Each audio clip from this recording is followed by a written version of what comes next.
Ladies and gentlemen, I am Jay Kirby, host of the Kirbside Network. Thank you for joining us here tonight. We have a huge interview. We have DJ Rivers, the writer, director, co-creator of Bloodline of the Grid. He's also an actor. He's also a producer. This man is multi-talented. DJ, Oh, thank you for joining. no, man. Thank you for having me, man. It means a lot to me, dude. It's an absolute pleasure. We're big fans of Bloodline of the Grid. Huge Power Ranger fans. Everyone knows that by now if they've been watching the show. So thank you for your time. But thank you everyone for listening. Thank you for watching. As always, like us on Facebook, follow us on Instagram, tap the little bell on your YouTube app so you never miss the uploads. Uh, and of course, I can't do any of this without a word from our friends, our partners, our sponsors. Collected Comics and Games here in the Dallas Fort Worth area. They have two locations. They have everything your little nerdy hearts desire. You can see my bookshelf behind me. Most of this has been provided by Collected. They have comics, they have D&D books, they have dice, they have minis, they have Funkos, anything that us little nerds fiend over, they have. So go check them out. Go give them your business. They are wonderful. They have some of the best crew members there to help you find what you are looking for. And Nice. because we're coming up, it is Thursday night, which means tomorrow night we are going live on Twitch for Astromore, our D&D and space adventure. You can't have D&D without dice. So shout out to our dice sponsors, ST-Way Gaming. Jason and his team has worked tirelessly to bring you guys some of the best dice, best accessories, best collectibles out there on the market. So go check out ST-Way Gaming. You will not be disappointed. We absolutely love the dice that he's provided for the show. So go check them out. Once again, that's ST-Way Gaming. And of course, because I'm rocking them again tonight for another Power Ranger episode, our merch team. Shout out to Peach City Inc. They're on Facebook, they're on Instagram, they have a website. They are also, I'm going to botch the date, so bear with me here, going to be December 12th through the 14th at Anime Frontier here in Fort Worth, Texas. They'll have a booth there. Go check them out. Tonight, I am rocking their Forever Red design. I love this shirt. It is legit one of the most comfortable shirts I have. And of course, it suits tonight's theme of Power Ranger heavy, especially when it comes to space. But they are wonderful. All of their shirts are pre-washed, pre-shrunk, 100% custom designs. You're not going to find them anywhere else. So go check them out. Peach City Inc. And with that, we'll get right into it. DJ, thank you for joining me. Thank you for coming on the show. It means the world to us. Oh, thank you again for having me, my man. I'm excited. Yeah, Oh, we got it together. Mostly on my part. I got it together. technical difficulties is not a new thing on the show, so it is okay. No worries. The magic of pre-recorded video. Uh, but we talked a little on offline, Bloodline of the Grid, Power Rangers. But before we get into all of that, because that's a whole bundle itself, where did you, DJ, get your start in this wonderful business of making TV, making film?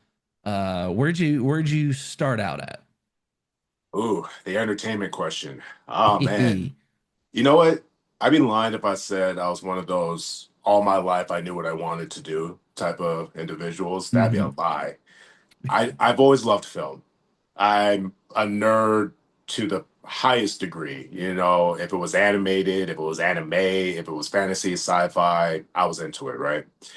And then it was sometime around college, and I was done. I was in the workplace, and a couple of personal things happened. My father had passed away, and I needed like to fill a void. You know what I mean? And I was invited to set on a production in Hollywood, and just as a guest, just checking out the ins and outs, seeing the decorum, seeing how the environment was, and I fell in love instantly. I was always the dude that watched the behind the scenes stuff and the special features on like the DVDs. Do we still have DVDs? I don't know. Who knows?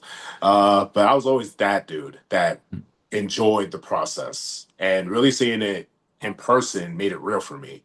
It made it seem like something that's obtainable, or at least touchable, if that makes Hmm. sense, and whatever that meant, you know what I mean. But some type of involvement, and then one thing led to another.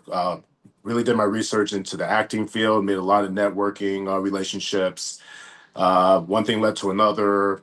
Got my first co-star on John Benjamin Has a Van on Comedy Central. So that humble beginnings right Hmm. there, which was by accident because I had applied for one thing, and then the showrunner or one of the producers hit me up, and they're just like, "Hey, DJ, we saw your reel. We want to give you a few lines. Would that be okay?" And I'm like, "Let me think. Yes."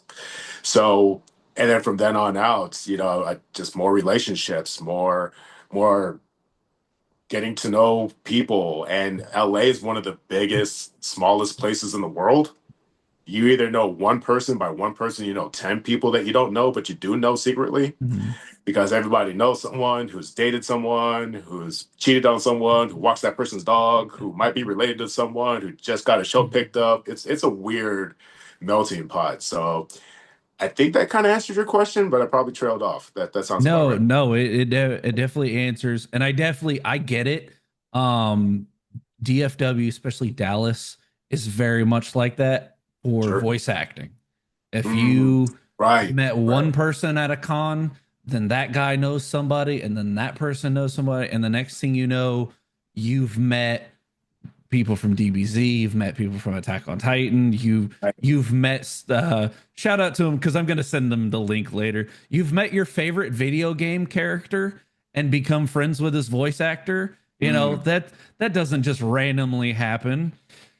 Uh, I mean, it shout might, but there's certain places that increase the yeah, odds. yeah. Shout out to my boy Marcus.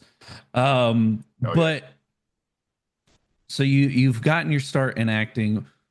Where did this wonderful love of this amazing franchise, Power Rangers, begin for you? Oh man, I was there from the beginning. I was there from the beginning, 93 all day. I want to feel like they don't remember this, but I always blamed one of my cousins because he had no, it was like the summer, right? Like the summer before it started, and it was like my cousin who had like the 8-inch figures and like the Megazord, and I instantly thought that was the coolest thing. I grew up on Transformers, Voltron's a thing, Ninja Turtles. So, the whole color coordination thing always has like an appeal. There's a reason why that formula works. But the motifs, the associated power sets with the dinosaurs or beast animals, to me was awesome. So that constant theme of when this is a saber tooth, they have a saber tooth, and then you have saber tooth daggers, all that stuff, right? And then sure enough, that the show commercials started coming out, and it's Super Sentai at its best. You're seeing flips and tricks and spandex. You don't quite understand what's happening, but it's still appealing to all the stuff that you love. So I was on that train hard, and I probably kept on watching it past when I should have stopped. I guess Same, whatever same. whatever that means, right? You're just like, okay, well, at what point do I get embarrassed, or do I stop acting like this? I'm too cool for this. Um, I apologize if you hear a siren, but Oh. yeah. So I stayed with it like all the way to the Zordon era, Mm, to Wild Force, and I probably fell out around Wild Force, like mm, right after like Time Force, mhm. and then tuned back in for Forever Red Right, because of I don't. course. And it's one of those things too, because internet wasn't really like a thing like that. I mean, it was Hmm. around, but it wasn't a thing like that. But Forever Red just hit our radars for some reason. Like even if Oh you weren't yeah. watching Wild Force, you caught that episode. You know what I'm saying? Oh yeah. Absolutely. Yeah. So peaked in and out, got back a little bit for Dino Thunder because JDF, RIP, Hmm. the GOAT, you know. Oh yeah. And then I think I was inconsistent, and then got really into RPM, and then like reverse engineered the seasons that I missed. And at this point I'm an adult, so it's either like I'm being honest about my hobby and still being into it or not. And Hmm. then like at one point when I did move to LA, I was feeling nostalgic, and then bought a power morpher that I missed when I was like a kid because I had it. I was just like, Yeah. I'm going through a crisis. I want to buy something that makes me happy. Boy, was that a mistake because I started going to conventions and then I started doing all the message boards on Ranger Board and I just got back into it, dude. It was such a dumb decision. Oh. Am I able to cuss or keep it PG? Yeah, no, you're good. Okay. I I'm I not gonna usually like F bomb every other word, but no, I joke, I can get away with a PG-13 interview. Okay. Couple swears here and there, just let's not make it directed by Quentin Tarantino. No, no Django Unchained. Got it. Yeah, exactly. Copy that. Exactly. Copy that. So yeah, Um, I hopefully that answers your question. So oh yeah, yeah. I've been there from the beginning, and again, it's cool. It's a cool concept, Powers. Mhm. It's a superhero show, but it was a live action superhero show. Oh yeah. No, I'm very much I'm in the same boat. Hyperactive kid when I was very very tiny, but when I saw Power Rangers on TV, that was a great way for my parents to just put me in one spot and I just wouldn't move. I Sure. would just be zoned in. I'd be locked in on whatever monster the Power Rangers are fighting that week. And I definitely I definitely watched like you said, past where I guess I should have. Yeah, whatever that Because means. I definitely remember, later elementary school into middle school, hell, even into high school, people giving me a hard time for being such a big fan of a kid show. Well, now I get to interview Power Rangers, so who's the loser now? It is a weird reverse Uno about Mm, humble beginnings because, again, dude, I remember when Comic Con, and I'm going somewhere with this, but I remember Comic Con yeah. just being that weekend thing where you could still go down the day of and still get a ticket and walk in. You would line up by Mhm. Seaport Village, and it was like an indoor bazaar. That's humble beginnings.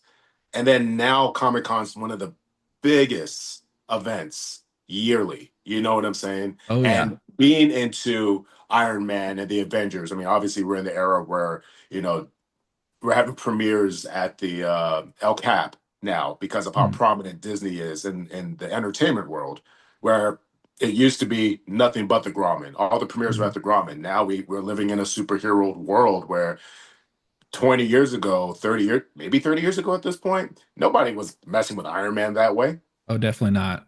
I definitely remember the apprehension to Iron Man coming out in what was it?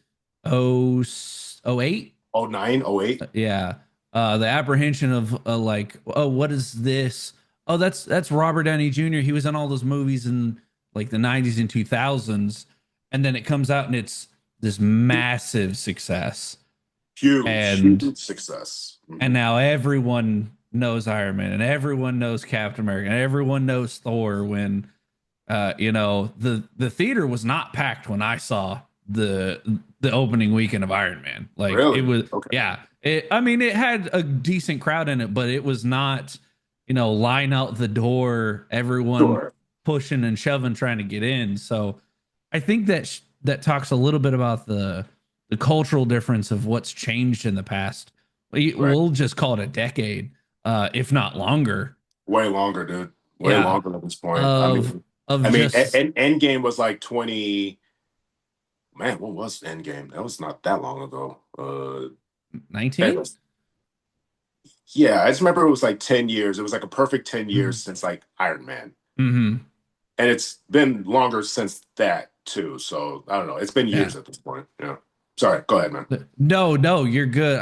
I remember the slow culture change Sure. of, everything that used to get me picked on is now the most popular thing in the world, and it's just a very interesting, a very strange, but a very awesome kind of change.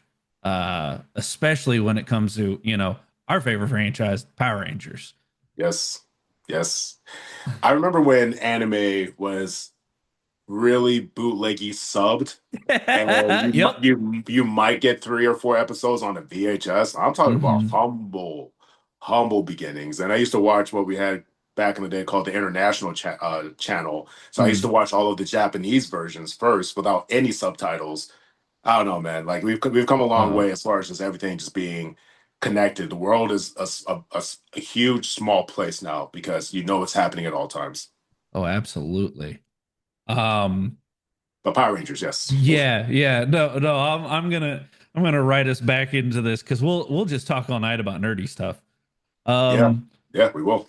so I guess the question that I'll ask because it's prevalent, who was the first ranger that you got to meet in person? Um, Ironically, it actually was Jason because I know Mhm. I'm sorry, Austin St. John, Yeah. because we were talking about how that's one of your favorite Rangers. Yes. And he was doing an appearance. This is back when the show was still on. So I can Mm, answer this. I can answer this literally. Then I can answer this in terms of like when I knew better slash when I grew up. right. But back when the show was still happening around the end of Mighty Morphin, he was doing an appearance down in San Diego. That's where I'm Mm. from. Shout out to 619. And this is when he just kind of did a meet and greet for Channel 6, and even during that appearance, he was mentioning how he was talking to. I was old enough to know better because I understood how shows work, but he was answering the question as far as like how if he would ever come back to the franchise, and he was saying how Mm. he was talking to Saban, and then he corrected himself like, oh, I mean, I was talking to Zordon about coming back, and then like sure enough, like the next season he came back as Zeo Gold. So putting that two Mm. and two together was kind of cool at the time. So Austin, when I was younger, at the time of Mighty Morphin and going to Zeo. And then as an adult, who did I first meet? I hate to say it, but it might have been Austin again. It was at a Paramorphicon because Mhm. when I was deep diving back into my nerdy fandom because of midlife crisis, I went to my first Paramorphicon, and there was like a picture opportunity with him and Yuta, which is the Mm. Japanese equivalent Yeah. of Mighty Morphin Red, Zyudanger Red, and it was a double op. You take Mhm. do your whole it's Morphin time pose in the middle. So it might have been Austin again. So I met a few Rangers that way. Pretty sure I met Steve that same year, Mhm. and man, from there it just kind of boomed in terms of like the internet community and the groups on Facebooks and stuff like that. People still use Facebook anymore, but Ranger communities were starting to grow bigger. It was Mm. transitioning from Ranger board to Facebook groups to now Instagram. All the pages. So and at some point I met Chris, and holy crap. Which leads me to the next question. Where did this wonderful series of Bloodline of the Grid get its origins, get its start? Because I know we did the interview with Chris, and he kind of mentioned where the concept was born. Yes. But where did the rubber meet the road, and when did pen meet paper, and you guys started really creating this wonderful franchise? I appreciate the way you worded that because there is a bunch of roads traveled and not traveled, right? That led Mm. up to eventually Bloodline of the Grid. So Chris has had this concept in his mind at least Mm. for a minute, like for a while, just a follow up to what's Andros doing. Like if Hmm. I were to do a revisit to that character, what would he be doing? And even when just as friends, he would bring it up, conceptually. I started picking his brain as far as like, well, what about the world of Power Rangers? Like, I love you to death, dude, but at the same time, we're still talking about a character who's part of a universe. It's part of a Hmm. world. Are you gonna touch on that? So between the concepts being in his brain and just, kind of in his own personal production hell, um, at one point, we just had a chat, man. We just had like a hard chat because I started skipping a whole bunch of details. Because obviously Christopher came in late. For those who don't know, Hmm. who plays Andros. Obviously, he has his resume as far as his acting credits, and then at that time, I was recurring on General Hospital, starting to create my network with content creators, and eventually started producing for a lot of content creators. And at one point, we just had like a chat, like a hard chat, where he's just like, "Whoa, brother, we need to get this going." Like, I really want to do this. Like, I really want to do this. And he's always wanted to do it. And at one point, he even mentioned the excuse me, the concept of me playing TJ's son, but it was strictly as a role, or he was open to ideas or whatever. But Mm. he hey, he's like, hey, how would you like to be part of it this way? And I'm like, huh, let me think. Be the kid of a Power Ranger, sure. And even then, that didn't imply I was going to be a Ranger myself. I just thought it would be Right. cool just to be TJ's kid. I'm like, shit, I'll be connected some kind of way. I don't care. If you approve me, I'm in. But no, we had a conversation, and it was just one of those talks that went from concept to let's take action. And I was determined to help make it happen. And then we could flesh this out, and if you have more questions about it, but at some point, it went from me help coordinate it with like relationships that we knew and that I knew personally, try to get a crew together, cam up. I had Mm-hmm. a director in mind at the time. And then I've always had like an affinity for writing, you know what I mean? And Chris knows what he likes and what he doesn't like. He's a very honest person like that. Like if there's anything to know about Chris, he's very salt of the earth Mm-hmm. kind of guy. So I appreciate his confidence in me as a as a creator and as an artist to be able to help flesh out the ideas. And then this was close to like when this is right before COVID, and then Mm-hmm. everybody scattered. So who I had in mind to do this, that, this, and this end up being F it. I'll do it. I'll do it myself.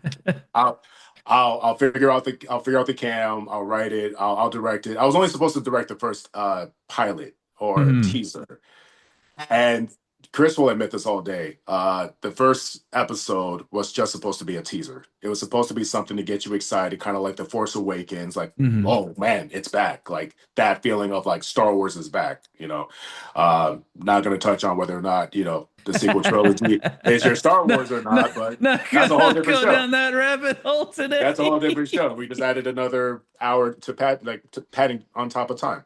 Right. But no, so it was just supposed to be. But I remember the feeling of like the Force Awakens, Mm-hmm. regardless of the results afterwards. You're just like, man, Star Wars is back. Like Yeah. Han and Chewie, like Chewie, we're home. So we wanted Mm-hmm. to do this kind of like get the people excited. Maybe Chris as Andros standing on a planet, Jedi back towards camera, just a Mm-hmm. whole because Andros Aura Farms always the first Oh yeah. episodes when you Oh see him. yeah. He's always in a hoodie. He got black Air Force energy. He Obi-Waning it. Espionage. So that kind of thing. And then we shot way too much, and by we I mean me.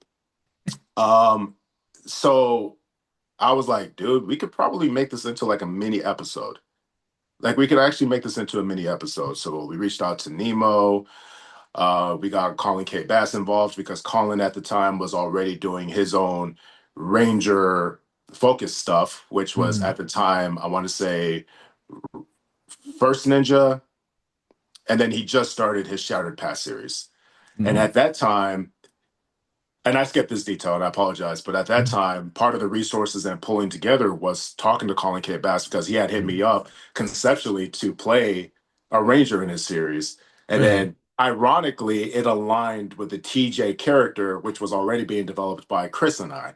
So when when Chris and I finally had that talk as far as let's really do this, one of the first conversations I had was with Colin in terms of, hey, do you think we could branch this? Do you think we could kind of like expand what you've already started? Because this is Chris's concept and this is my contribution to it. What can we figure it? What can we figure out?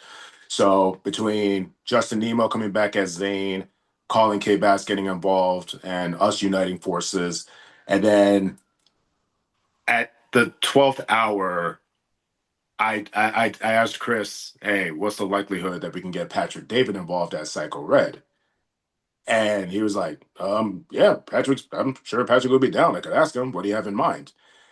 And then the rest is history in terms of Mm-hmm. what the Red Raider was supposed to be, the concept of the Red Raiders as a group. Mm-hmm. Dude, shut me up anytime you need me No, no, to. no, I no. feel like I'm just talking. Continue to cook. I'm Let this talking. man cook. I don't know if I'm cooking, but I feel like I'm just like No, maybe just turning on the stove. you're Uh, doing fantastic. I appreciate you. You're being very patient with me. So, anyways, so from the concept of like getting Patrick David involved, in Chris's mind, forever it was called Blood of the Grid. Eventually, we updated it to Bloodline of the Grid, and the whole legacy, aftermath, and world expansion of the In Space saga really took flight after all those pieces came together. Because even with Psycho Red, that wasn't part of Chris's original concept. I liked the idea of what was, dude, the Psycho Rangers were one of the toughest, Oh, easily, badasses debut easily. Like Rangers, good or bad, ever in the franchise. I okay, so here's what I will cut you off because I'll give you some Please. insight. So a lot of people already know who watch the show. I am outside of the podcasting and outside of our Twitch. I am also a professional wrestler.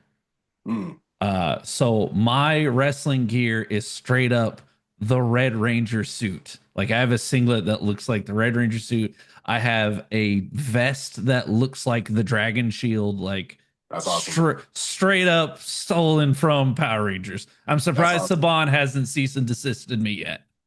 So Technically, WWE has a few of those nods too. They don't ever stop yeah. them, but I don't know if that's the same. But um but I've teased the concept that if I ever, because you can't be a bad guy in wrestling as a Power Ranger, especially when you're like the OG Red. yeah, But I've talked to a couple people in the past. I have some folks that if I ever made the decision, if I ever turned to bad in wrestling, I would 100% do a Psycho Ranger gear inspiration, and do it it. would be just so Chef's good. kiss. Chef's Oh yeah. kiss. Yeah. The Psycho Rangers were a menace. Like, if you ever forget how badass they were, go back and watch Mhm. the episode and you'll be reminded really quick. Oh yeah. The Really definition of quick. on site. On site. Rated E for everybody. Everybody can get it. You know what I'm saying? And here's the thing, like a single Psycho Ranger would take on a whole team, or at Hmm. least the majority of the team. You know, even like Psycho Pink technically gets the credit for one of the first Ranger kills. You Yeah. know what I mean? Technically. Ah. I mean, they brought her back, but it was enough for, okay, that was a Psycho Pink that did that, you know? Yeah. Oh no, So absolutely. they weren't anything to be messed with. So the concept of Andros the Red Raider, who has evolved from the Andros that we know from this series, and Hmm. the concept of him working with Psycho Red and some kind of like anime trope rivals turned into teammates type of thing, that intrigued the Hmm. hell out of me. And then Patrick kind of tells the story this way, and I don't disagree with him. He says he was lied to because the concept that we had the concept that we had in mind, because in my mind, I'm thinking like a Marvel zinger at the end, where like maybe he's sitting in like a destroyed office space where he's trying to hack a computer, whatever, whatever. Then he turns to the camera, and then maybe he like rangers up. Mm. That only entails him sitting down and turning towards camera and him like rangering up. That is not what ended up happening. He we take him down to this dam that's like an hour and a half away. Hmm. That's abandoned, and then he's like running and he's like choking people, and then like he's snapping a neck, and he's like, Yo. Chris told me we were gonna be in the office. To be fair, I told Chris to tell him that's no longer the concept. And Uh-huh. Chris in sure Chris fashion was like, oh well, now he knows. Thanks, man. I this first time meeting the guy, and the first thing he knows about me is he's getting told wrong things. So I'm like, Right. okay, good. Nice to meet you too, Patrick. Fantastic. No, to jump back just really quick because I did want to mention this. One of the reasons I actually was able to find your guys' series is because I follow Colin Bass on Instagram. I was a big fan of a lot of his cosplays, and then I've seen a lot of like clips from his fan series, and then Yeah. I think there was a I don't remember the exact way that I found it, but I do remember following his page, and then I saw like a picture of him, and then I saw a picture of what is now Andros, and I was like, "What is this?" And I just went down the rabbit hole, and that's how I found the show, and that's how I found your guys' series. So shout out to Colin, Colin Big K shout out to Vasquez. Colin. Big fan of his work, and then helping me find this fantastic series that you guys have made. But what was I mean, because you're a fan. You're probably as much a fanboy as I am. What is it like to have connected to all these people that you saw on TV back in the day? To be connected with Chris, to call Justin, and bring Patrick all into this series that you're working on. What was that like from the fan side of it? So, as a person, I could definitely have the tendency to like desensitize myself, right? Like, not Mm, necessarily let myself feel or absorb as much as I probably should let myself. mm. Maybe that's just the whole stoicism principle, or trying to protect myself so I don't ever feel. But no, but putting that aside, man, it's such a humbling, cool feeling when I let myself feel that. Like, I think one of the first times it really hit me in terms of like I'm directing Rangers, right? Not just Mm. like I know them, not just like we're friends with them, or just like, hey, we've met each other and we're familiar with each other. Like I'm now directing these cool characters. Hmm. So Nemo lives in like Oklahoma, Hmm. I feel like. And if I got that wrong, please don't kill me. But he lives in like Oklahoma, which is not in LA. So Right. a lot of the Zane scenes to make it work is, we did it via hologram. Hmm. And in one of his takes, because we were going back and forth at this point, talking on the phone, trying to get the concept, me telling him exactly how to position his camera in order for us to make that work. So a lot of the camera work of at least his holographic recording was Hmm. him on his smartphone, and then we painted around him, kind of thing, Right. or we just inserted him, I should say. But there was one specific take where he did it a bunch of times, and then I remember one time he did a take that was just like kind of weird, not in a bad way. It Mhm. was just kind of like, okay, that was different. And immediately he says, "Oh, DJ's gonna kill me." And I remember hearing him say that, and then I went, "Who am I?" Right. You know what I'm saying? I'm like Oh yeah. Zane Yeah. from Power Yeah. Rangers in space. So regardless of like what's on my IMDb resume or whatever involvement or Hmm. whoever I knew, who am I for like now Zane, the Silver Space Ranger, who's a badass character by the Oh way. yeah. Yeah. Like, fight me on that. Like, and who am I for Nemo now to be like, oh, DJ's gonna kill me? Oh man, I need to get this right. I'm like, that that was one of the times where it hit me. I'm just like, man, I'm directing these Ranger actors. Chris and I had known each other at this point way too long, where I have to remind myself he's Andros at times. Right. I love the guy to death, but now I'm like he's like my dumbass big brother, and I'm like his Hmm. dumbass little brother. You know what I mean? We have Oh that yeah. relationship. And then I see the twinkle in somebody's eye, and I'm like, you know what? I forgot your Andros, man. I forgot Yeah. your Andros, because we have done everything that brothers do at this point. We've jeered, we've cheered, we've celebrated, we bumped head over Star Wars. That's a big one. That will keep coming up in this conversation, by the way. So I think that was like one of the like one of the first times that made me go, "This is cool. This is Yeah. actually really cool." No, I definitely, especially within the past like couple months, I've definitely had those moments. Because this show, this podcast has afforded me opportunities I never ever thought I'd get. Sure. I mean, we looked back earlier this year, and it was 2 years ago. I got to interview Steve Cardenas, and the interview was 10 minutes long, and that put me just as a person over the moon. But like, I was like, if I ever get a Power Ranger on the show, I'm good. I can hang my hat up and I can retire, happy. And now I'm at like 20 something interviews, and now the conversation becomes another Ranger or another season, and it's mind boggling to me from my side of the camera. And especially the two that come to mind immediately is we just did an interview with Sean C.W. Johnson, aka Mm. Lightspeed Red. Shout out. Yes, sir. um Amazing interview, great guy. And I told the story during the interview, but he was at Ranger Stop. I was supposed to do an interview with him, and plans changed, and he had to dip out of the con early. Well, Mm. he didn't get the opportunity to tell me that he was leaving. And so I just came back to his booth on Sunday, and he was gone. Right. And I was like, well, you win some, you lose some, and I move on.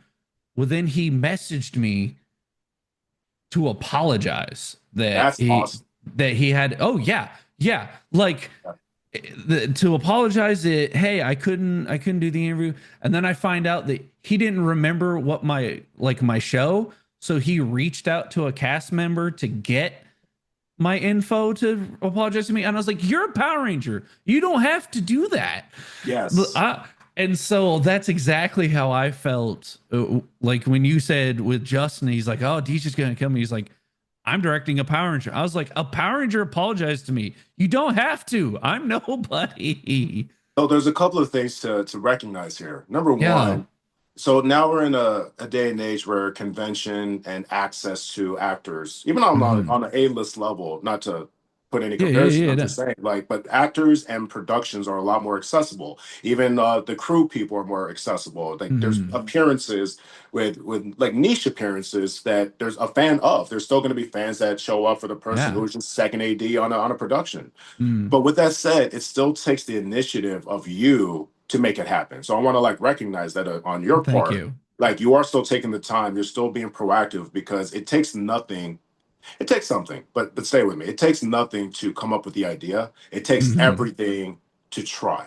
Right. So that's a credit to you. And then Thank a you. huge credit to him just for being Oh like yeah. seemingly being a stand-up guy. I've never interacted with him personally. Yeah. I have He's interacted with somebody else from Lightspeed recently that made me go, man, you are a sweetheart. And like we have each other's mm. numbers at this point.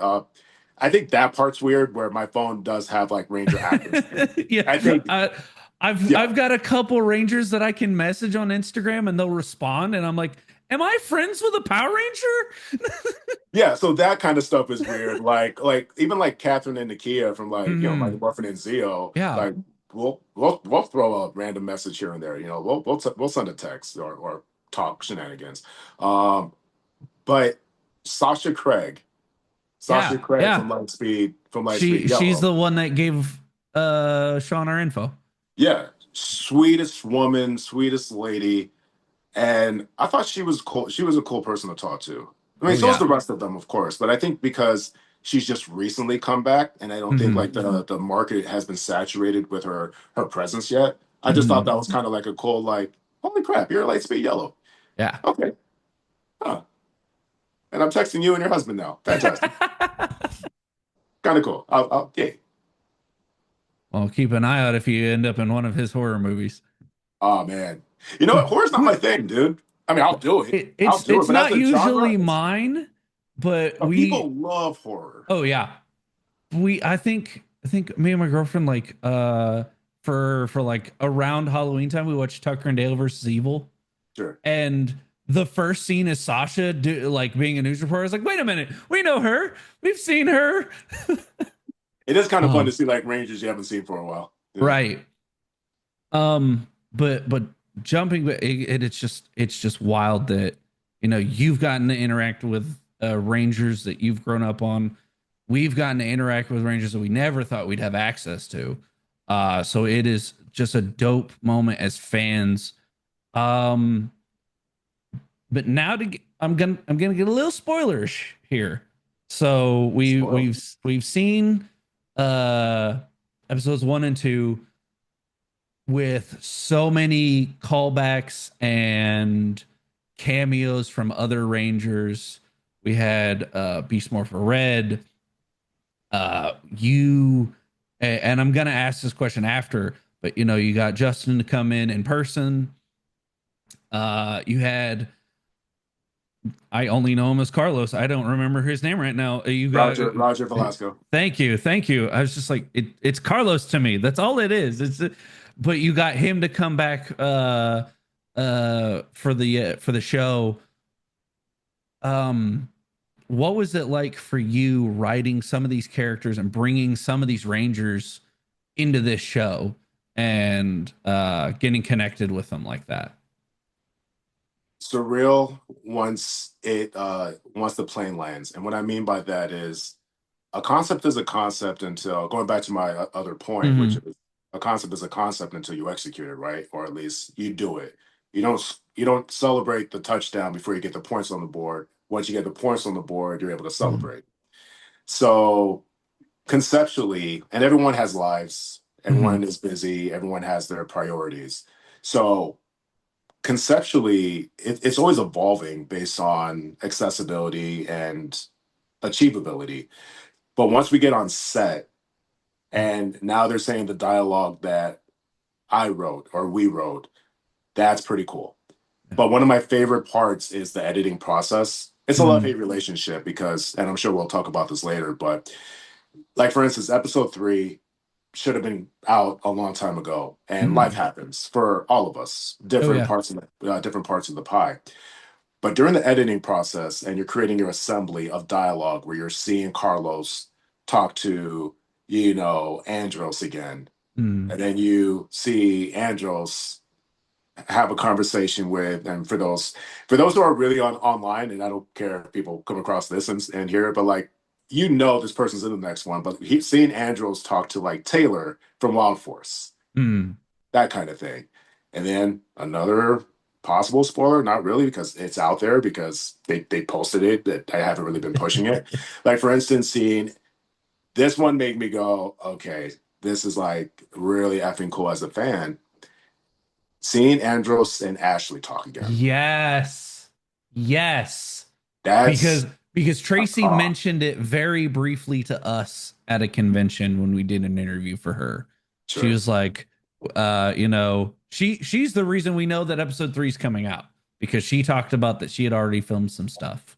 Yeah. And we're like, episode 3, and then that's when this entire spiral began of getting hold of you, talking to Chris at Ranger Stop. So shout out to Tracy.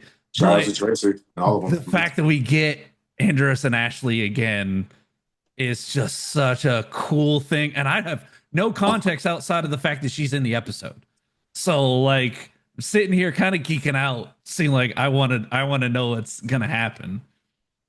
Dude, I mean, I'm so involved as you know, and even I'm Mm-hmm. like, and it sounds pretentious, right? Like, am I allowed Mm-hmm. to like get excited when like I'm so directly integrated into like, you know what I'm saying? Like, am I Oh allowed yeah. to get hyped off of a scene that I wrote or da da da? You know what? I'm gonna let myself do it. Dude, it is Mm-hmm. so cool to see them together again. And here's the thing too, and this is like an actual principle for us. And honestly, big shout out to my big brother Chris because he gives me a lot of autonomy. Like he gives me a lot of creative freedoms. So I Mm-hmm. definitely am respectful when he has his hard nose or his hard non-negotiables. You know Mm-hmm. what I'm saying? So, but with that said, I mean, there's fan fiction and then there's writing, and then I'm writing something where these actors that I used to watch are Mm-hmm. now playing these characters again, and now they're in character again. Seeing Angelos and Ashley together again honestly does bring a huge smile to my face. That's And the one awesome. thing we try to be respectful of as a principal, which is what I was trying to get to, is we try to. It's not about catering, but we do try to Right. be respectful to the material. Right. Like if it was up to each person, then they all want. Well, they all kind of say this. Everybody wants to be a Mhm. badass. That's they Oh think yeah, they yeah, want. They yeah. want to make sure their character is done well, The, which is valid. And then they'll go into like, I want to be badass though. Da, da, da. I'm like, yeah. Chris, your whole cast wants to be badasses. Talk to them. But no, but all kidding aside, like it's so cool to see some of these characters interact that Mm. wouldn't even have an opportunity on the on the normal show. Seeing, like you said, Right. seeing Beast Morpher Red talk to Andros, seeing Devin talk Yeah. to Andros is kind of cool. So thank you for the support. I'm Yeah. excited for it to really start. Like once we hit the ground running again, we're gonna hit it Mm. hard. We're gonna hit it really hard. So just be on the lookout.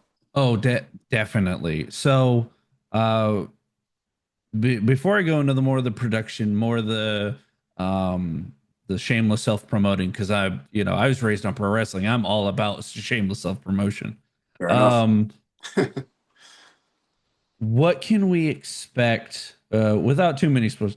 But what can we expect from the future of this show? Can we? I mean, of course, we're going to expect more Rangers. Spoilers. We know that Tracy's going to be in it. Is there any other Rangers that you'd like to at least mention that are able to be in it? Um, anyone that you will call it fan casted for future episodes? Like, what is what can we look for in the future? So, like I said, I don't count the points on the board until I see or Mm, have the touchdown. So it's tough for me to say like, oh, this person's in talks or this person's down. To right. me, I kind of believe it when we show up on set and we're finally doing it. You know what I'm Hmm. saying? Uh, like case in point, like I said, I've had a conversation or a few conversations with Sasha, for Hmm. instance. Now, I don't want to confirm that because at the same time, until we drop it, Right. I get it, this is all tentative. Right. This is all, in progress. Hmm. So so between that, what you can expect in general is just more world building and just I feel like one Sentai Power Rangers adjacent that really did it right was Go Kaiger. I don't know if you're like a Hmm. Sentai guy, but Go Kaiger, are you a Sentai guy? No, not as much Die Hard as I am for Power Rangers. Sure. And that's No. valid, you know? And I feel like around our age too, we have to make Mm, time that we have. We don't always have time. right. So, but Go Kaiger to me was if you didn't have any other Super Sentai after that series, Hmm. you'd be okay because Okay. of how well that formula worked in terms of the core team that you followed, but how it branched off and connected to it was an anniversary season. Hmm. So you had a lot of legendary Rangers reprise their role from their series and from their season. Nice. And in Japan, Super Sentai is so beloved that Hmm. the willingness, like I don't know what if they even have it like that, but the union rules are different than like American rules between Hmm. non-union, union, and willingness, to be quite honest with you. Day player versus Hmm. co-star versus guest star. Like these all play factors into people coming back. I mean, look at the legendary battle Hmm. from Super Mega Force. Yep. A lot of those Rangers thought they were coming back, and then they had to limit it to just maybe like 10 of them. Hmm. You know what I'm saying? And they Yeah. with very limited amount of screen time. And that's a whole different conversation. But my point is, in Gokaiger, they had someone or someone's come back from like almost every season, and the world felt Hmm. massively connected. And if I'm able to even like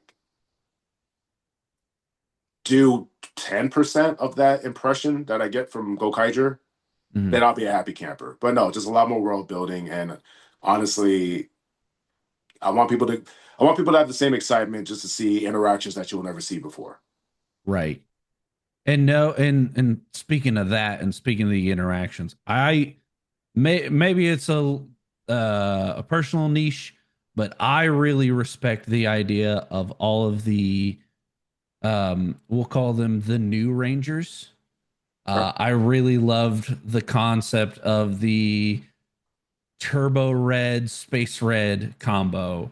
Nice one. Um, the Omega 1, but also having the Shadow Saber, the Nova Ranger from SPD. I didn't catch it until my second watch through. The Lightspeed Rescue Ranger that's also part of the Silver Legion. Yeah. So I have to give you both props and ask more fascination of these. I don't want to call them amalgam rangers, but like these new rangers New that Rangers, yeah. are that are unique. There we go. That are unique to this world, to this timeline. Um, A, huge props on those. And B, Thank is you. there any like interesting ones that you guys have, written for the future or that you're trying to build up that you can tell us about? Because I'm not trying to give away your entire show. You're fine. Honestly, with our progress, you'll forget by the time it drops. You'll be like, oh yeah, it's just like who cares? I mean, I care, but don't get me wrong. Mm, Um, so so here's the problem. Like I can honestly say, like episode one going into episode two, when episode one dropped, it affected how episode two went. And then the mhm, same thing with episode two. When episode two dropped, it affected the approach to episode three. So I try not to plan too far in advance because, the one of the biggest enemies is trying to go for perfection and try to control too much.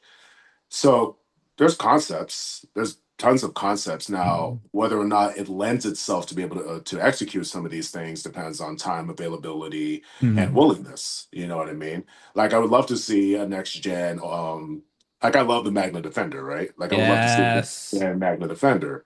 And honestly, I love the concept of like even like some of the more obscured uh sentience, I guess, or sentient adjacent. Like I would love to see like Deca, the ship, taking Mhm. like a more of a humanoid form or something, or Like an stuff. alpha.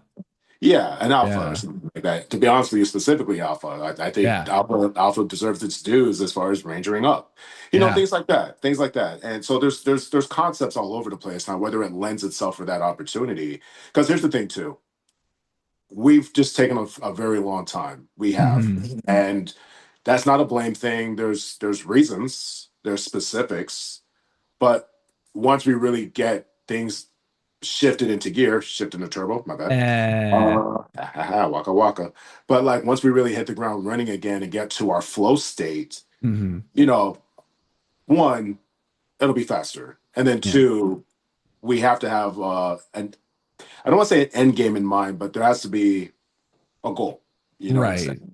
I want to connect it to Shattered Past at least enough because Mhm. my character does show up in Shattered Past, but technically my character from Bloodline is the older version, or at least like a more mature version in his Mhm. series, while Colin's Sam character is a more mature version in my series. So we kind of switch Right. places.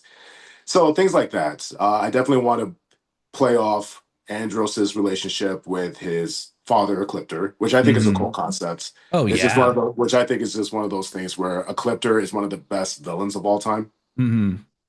and the concept of Andros and Corone being his like his descendants or his children, I think is super Right. fascinating. Even like the design of, I mean, the fact of the matter is, you couldn't pay Chris enough to get back into spandex, but what you can do, or dye his hair. But what Or you dye can his do, hair. no, he would, no, he literally would do a lot of things, but not that. Uh, but what we can do is evolve him. Mhm. And I think we have. I think the fact that even one person, literally even just one person, saying glory to the Red Raiders, I think is a really cool thing. Just one Yeah. person recognizing it, Andros and his trajectory becoming the Red Raider and his team being called the Red Raiders, I think Mhm. is so cool. And even like one person, and there's been a lot of people, like even yourself with the support, man, thank you. Yeah. But even one person paying attention to the world building that's strictly through words, and somebody going like, oh yeah, they're trying to take down the premier, which is like our version of the emperor, and Mhm. the coalition is like our version of the empire. And it's like there's no direct good versus evil. There is good versus evil, but like Shane is an opposition, but he's not evil. Mhm. He's a Boy Scout. He thinks he's being dutiful. Andros thinks he's doing the right thing. So I want to flesh all that out, like, and quicker and not take as much time. um and not to put any pressure on that, because trust me, I get you. I completely understand. Editing is never easy, especially with a franchise that is a you guys have a very elaborate show. You guys, for what it is, which is a fan series, have an extremely professional look, feel. Like I could see this on like a TV. But once again, not to give you any kind of pressure, but is there any kind of, we'll call it TBD date for the release of 3, and is 4 in work already? First quarter of next year, Okay. I would say first quarter, second quarter of next year Okay. for episode 3. Yeah. And we've already, I specifically have already started conceptualizing aspects of episode 4. Nice. I will say one thing that I'm looking forward to that I think Yeah. is another, which is I think another cool. Let's see them together again because we've seen Mhm. them together, but not directly. An actual face to face with Andros and Zane, and seeing what happens after that. Yeah. I That would be awesome. Because Uh, one of the coolest things with like in spaces, and mind you, this is before like the 15 plus years after in space, but like mhm. while in space was in production, and this is marketing, this is all the stuff that you would read on the back of like a baseball card, but they marketed Zane's Silver Ranger as like, if not the most powerful Rangers, one of the most powerful Rangers that the grid has ever produced. They Oh actually yeah. there's content out there that states that the Silver Ranger is like up there. Mhm. So Andros isn't the only one that's evolving. So with Nemo, so with Zane specifically. And that's the Mhm. main thing, making sure that all the legendary legacy Rangers get their respect. Right. But also, how do they evolve? Whether it Mhm. is some type of power set or some type of progress to their characters. Yeah. Like even like Devin. Devin comes back as a commander. He's fulfilling his duties because, Mhm. he's more first happened. We're recognizing his rank, that kind of thing. Mhm. So No, that's awesome. So we've talked season episode 3, we've talked episode 4. Is there any we're gonna dreamcast this one, okay? Is there sure. any ranger that you haven't gotten to bring on the show that if scheduling money and writing is no option, or Johnny Young Bosch. Wait, I'm Johnny sorry, Young what? Bosch? I'm sorry, what? I'm sorry. Did I just say that way too fast? No, that's the answer that I was looking for. Like what's the true He- fan cast he's of like the who guy. If the there's guy? no conflicts, no Mm-hmm. BS, no holds barred type of like no limitation, Yeah, Johnny on Bosch. I respect 100%. that is an I have amazing. more, but he's like pretty up there in terms of I like mean, rare. I don't want to. This is a new camera, so I don't want to adjust anything. But literally, right here, right above camera to my left, Mm. is a signed Ichigo Bankai. So He's the Johnny's the he's the goat. man. He's the goat, man. Like he's He truly is. And what I up? mean, come on, we got to think. Not to cut you off, and I'm very sorry, but I just Sorry. fanboyed out a little bit.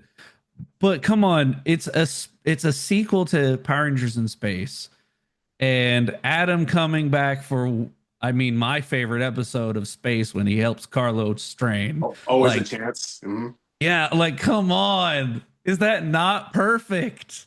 Listen, Uh the trajectory of what Johnny's done since Power Rangers is fascinating because he has to be the most likable on screen and behind the screens individual in the Power Ranger like fandom. mhm. Like you never hear anybody in the convention circuit really talk ill.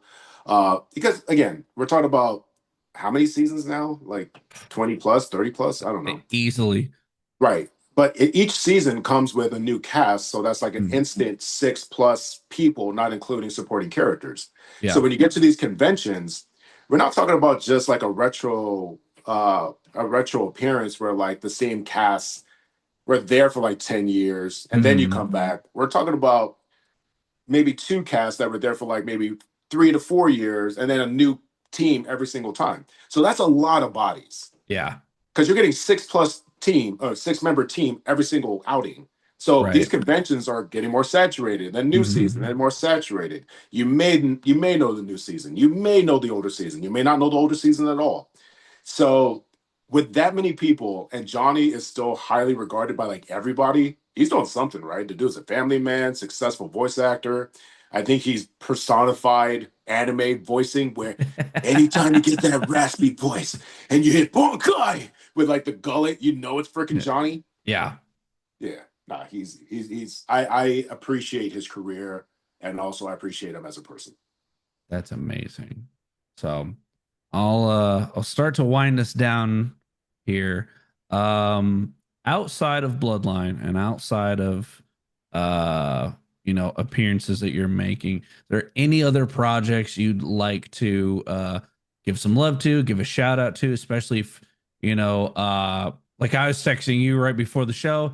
I was watching Son of Trunks that just dropped its final episode a week ago, 12 days Yeah. ago, something like that. Is there Yeah. any projects that you are connected to that you'd like to give a quick shout out to before we start winding down here at the end? Oh man, Lord knows I have brain moments, so I'm sure there is. But I definitely do want to give a shout out to, Colin Kid Bass and Mm, honestly our partnership. in building this extended universe with Power Rangers. I know it wouldn't be here if it wasn't for the guy. And I don't take anything away from me because I work very hard on Bloodline, not by myself. Mhm. We have an amazing crew, but Colin K. Bass, I'm proud of him for taking on something like Son of Trunks. I don't think Dragon Ball Yeah. Z is an easy thing to adapt, let alone have the public support that it has. Mhm. You know what I'm saying? So yeah, Son of Trunks. I'll shout that Yeah. out from the mountaintop because he had a goal. He finished it, which is not easy in the world of fan series or web series or Mhm. what have you, whatever you want to call it. And he did it his way. Yeah. He got his passion, he got his idea, and he saw it through. And again, I think that's kind of the theme of today's episode, which is like having a concept is great, but seeing it through takes effort. It Oh, takes yeah. it takes stuff. No, very much so. And I'd like to speak with you more offline about a few things. Yeah, man. Not to just get everyone wrapped into my behind the scenes stuff for this show, but very much I agree with you wholeheartedly. Um, but I always like to ask before I wind down, is there anything you'd like to uh say to the say to those who are listening? Shout out to the internet. Anything that's you just want to get out there into the ether. I always love giving someone, the platform that they have or the platform that I have to just say whatever's on their mind or on their chest. So first and foremost, Jay, thank you for having me. Seriously. Um, and honestly, the first thing I want to say to anybody who's listening is just thank you for listening. Thank you for supporting. I said before, even if one person mentions this or one person's mentioned that, whatever, I'd be grateful. But I know it's more than one person because the numbers have shown that people have shown a lot of love for this concept that is Power Rangers adjacent. So you guys don't have to do that. It makes the work and time, and that's the big one, time. This is a labor of love. It's a passion project, and I don't do it by myself. We have an amazing team with amazing talents, and they deserve their flowers too. We'd be here all day if I just listed every single person. Obviously Colin's one of them. John Tiang, who's our stunt director, but also he plays Vincent, the titanium in Yes. Bloodline. Jordan, who plays Nova, obviously the Legacy Rangers themselves, Nemo, Patrick. So I just want to say thank everyone for just the support because even if it is just one person saying they liked what we're doing, it does make it worth it for us. So Hell yeah. Well, thank you very much, DJ, for sitting down with me to talk about this wonderful series that you and Chris have created, that you have taken something from a lot of people's childhoods and like given it that like really kick-ass like legacy sequel kind of vibe. At least from my very humble opinion. thanks, man. Uh but thank you for sitting down with me. Thank you for talking. Thank you for sharing your passion with us. Um, and of course, you and me are definitely going to have a lot more conversations, especially when episode 3 drops. So, Please, please, I would love for us to talk more, and I yes. promise you, I will not keep pushing off our appointments. I'll own it, man. I need to own it, dude. So I Oh, appreciate you. you're fine, but thank you, DJ, for joining me tonight. Tell the wonderful folks of the internet where they can find you. I know Instagram, but where else can everyone find Mr. DJ Rivers? Yeah, I mean, believe it or not, I'm not like a big social media Hmm. active dude, but I am on Instagram, but mainly because I have to be. If you find me on Facebook, say hi, I guess, but I'm Hmm. mainly on Instagram. You can find me at DJ2Rivers. I'll pop up. If you see a dude that looks like me with a hat, that's probably me. So yeah, Instagram, DJ2Rivers. Hit me up there. I don't TikTok. I don't X tweet. Is it still considered tweeting on X? I don't even know what it's called. I'm not 100% sure on that. Do you I X I eats? I I don't know. I What do you do on haven't X? used Twitter in quite some time, so That makes you a good man. I'm kidding. right. My my old judgment, get off my lawn stance on everything. So you use the Twitter? Oh, what do you do? You use ecstasy? What do you all Right. do? Yeah, so But thank you, DJ, for joining me. Thank you, everyone, for watching. Thank you for listening. As always, like us on Facebook, follow us on Instagram, tap the little bell on your YouTube app so you never Ooh, miss an upload.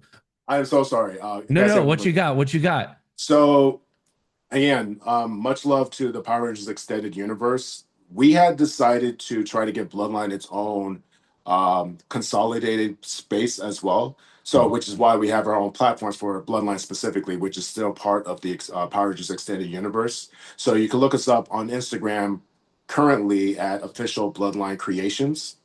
So that's on Instagram. And then eventually there will be a YouTube channel that is specific to Bloodline, which again, will still connect to everything else, but eventually it will be on YouTube as well at the time of this recording. Yeah. Yeah. No, definitely get all the shout outs in there and definitely go check out Bloodline of the Grid. If you are a Power Ranger fan and if you're watching this show and you're not a Power Ranger fan, I don't know how you found me. But if you're a Power Ranger fan, if you're listening to this interview, go check out Bloodline of the Grid. Episodes 1 and 2 are already up on YouTube. It is one of the best fan series I've seen out there.